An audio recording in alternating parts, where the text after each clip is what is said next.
everybody, I'm Tom Basso. Welcome to Week in Review, where we take a look at the videos that we recorded last week and tell you what we think of them. And then if you want to know more, you just click the link in the description and you'll learn more. Are you ready? I am. Let's go.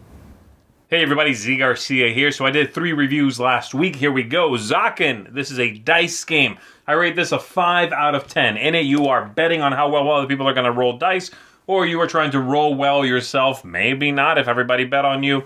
It's a very down-the-middle kind of dice game. It was entertaining while I was playing, but very forgettable. Not great components. It's an older design that just got reprinted, and while there is a kernel of a neat idea in there, it's just too small and too forgettable for me.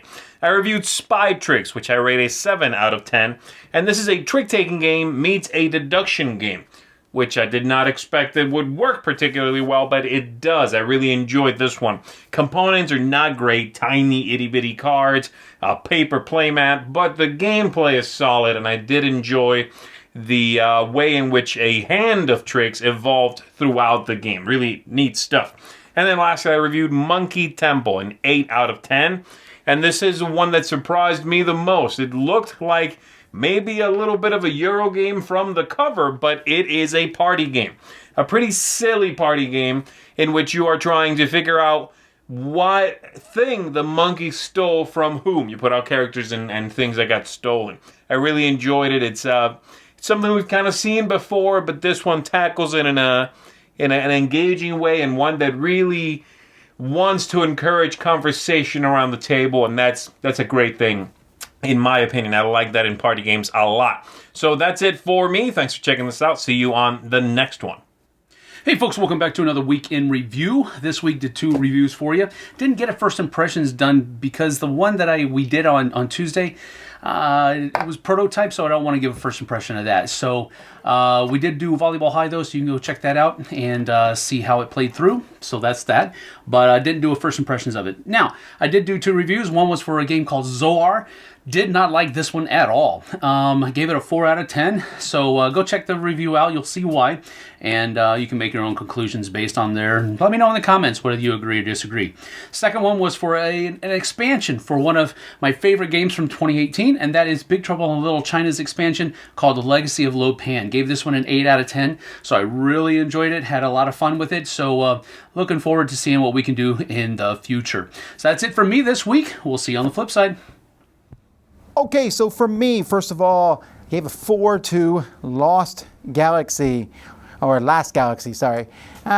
Really cool app for this game, but just not a good game, just stacking cards on top of each other. Then Clickbait gave this one a 5. It's just roll dice and make some words for a party game. It feels like there's not much, it felt like no effort went into the design of this game, and a bunch of funny pictures, but the game itself doesn't work. Roll and Wall. This is an interesting theme game. Looks really cool, but it's just super lucky rolling dice and hope you get the numbers you need. Zakaznik. This is a worker placement game, and it works for kids. It's very light. There's a few minor flaws with it. It's going to be more boring for adults. A cool theme, though. Ratland. This is another This game is okay. It's that you're placing these rats out, but there's a little bit too much take that. It's kind of weird theming. It's like rats that are killing and murdering and poisoning and doing what else to other rats. Then we have Wonder Zoo. This is kind of a Tetris-y style game, aimed for kids in a sense, where you're going to be drafting different tiles and then placing them in a grid, building a little zoo. Gravity Superstar. I really like this one. It's very, very light, but you're moving around this board collecting stars. It's like a video game, but you're turning and twisting, and your gravity is going to change based on the direction you're facing.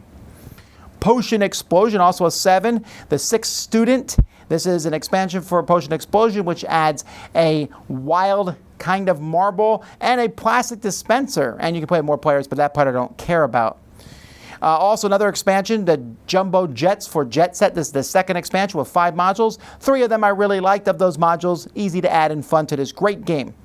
Tutor, this is a game where you put rings on fingers. The game is good. You want to play it multiple times, get into some of the different, don't use just the base things that they show you. There's some extra stuff. The hands are a little weird looking, and the rings are certainly a gimmick, but the game is solid. Heroes Welcome. Really enjoyed this game. More economic than it is fantasy, but a hero party is adventuring and they come to town and sell their stuff. You want to be the one to sell to them and buy from them and then sell to the monsters who fight them. Fun and very cartoony. Good theme and good game.